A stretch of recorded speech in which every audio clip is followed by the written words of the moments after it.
So you just purchased a Jeep Wrangler. Whether it's brand new or used, it's bone stock. So let me guess, the first thing you're going to want to do is modify it.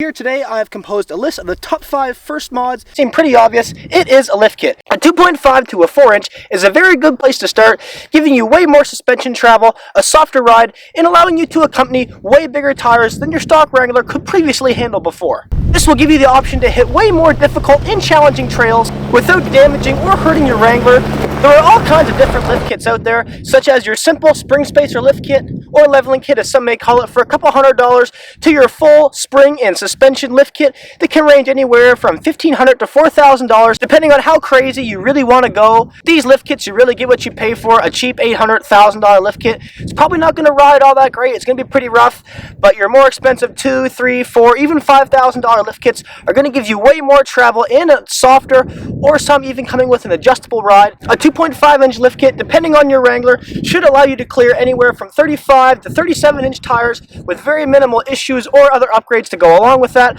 allowing you to hit way more difficult and challenging trails. The 2-inch Mopar full suspension lift kit on my JL, and I run 37s without any rubbing or clearance issues whatsoever. So up next on the list we have wheels and tires. Now first of all, these are going to totally transform the look of your Wrangler, more so than any other mod on this list, and they're also going to give you a whole new meaning to the word traction. So a bigger set of mud or all-terrain tires matched with a wider offset alloy or steel wheel, your Wrangler is going to be more capable than ever before. This is going to allow your Wrangler to hit way more aggressive and challenging trails. I'm running a set of 37-inch 12x5 R17 Firestone Destination MT2 mud terrain tires, paired with a set of 17x9 candy apple red fuel rims, and I absolutely love this wheel and tire setup. I get a lot of compliments on this wheel and tire setup. So next up on the list we have a steel front bumper. Now this is a very important mod for your Wrangler, not only for looks but also for off-road capabilities as well. What this is going to do, mainly that I care about, is it's going to give you a nice, sturdy, proper place to mount your winch, while also keeping it safe. This will also give your Wrangler way better attack angles, protecting it from rocks, trees, and other obstacles you might run into out there on the trail. So give your Wrangler a more sturdy, aggressive, rugged look that can be really hard to achieve with the factory plastic, cheap looking front bumpers that really don't offer a whole lot of protection against obstacles off-roading. Up on the list is going to be a good set of after factory LED headlights, considering that most Wranglers come from the factory with a terrible set of halogen lights and pretty much outdrive. A good set of LED lights can give you just as much off-road benefit as they can on-road. Of different headlight options available for your Jeep Wrangler, ranging anywhere from $100 to $2,000. When it comes to headlights, you really get what you pay for. The $100 to $200 cheap sets you get on Amazon really aren't all that great. If you're on a budget build, they can be an awesome upgrade and they are worth it.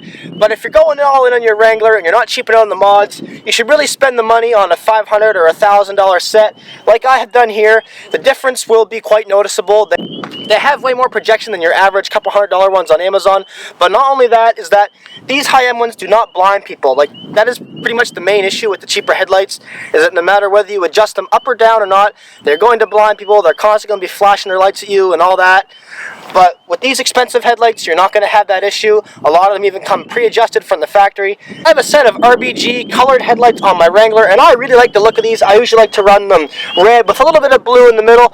I think it's pretty cool, and it really does a lot for the look of the Jeep. But not only that, the on- and off-road benefit being able to see is insane. Last but not least, we have the most important mod for your Wrangler. If you plan on doing lots of off-roading on difficult and challenging trails, having a winch can be the difference between staying the night on the trail and making it home safe and sound. Think about it. Having the ability to pull yourself out of pretty much any situation, no matter how stuck you really are, I mean, you just can't really go wrong with a winch. Think of it as an insurance policy. A lot to pick from when it comes to winches. I always run Warren. I think they're a good, high-quality winch. I have a Warren 10,000-pound EVO on my Jeep Wrangler, and for the money, I really think these are a good winch. This is around $800, taxes in, shipped to door, which I don't think is too bad. You know, with Warren, you're getting a really good, high-quality winch. When it comes to Jeep Wranglers, they recommend you have anywhere from an 8 to 10,000-pound winch.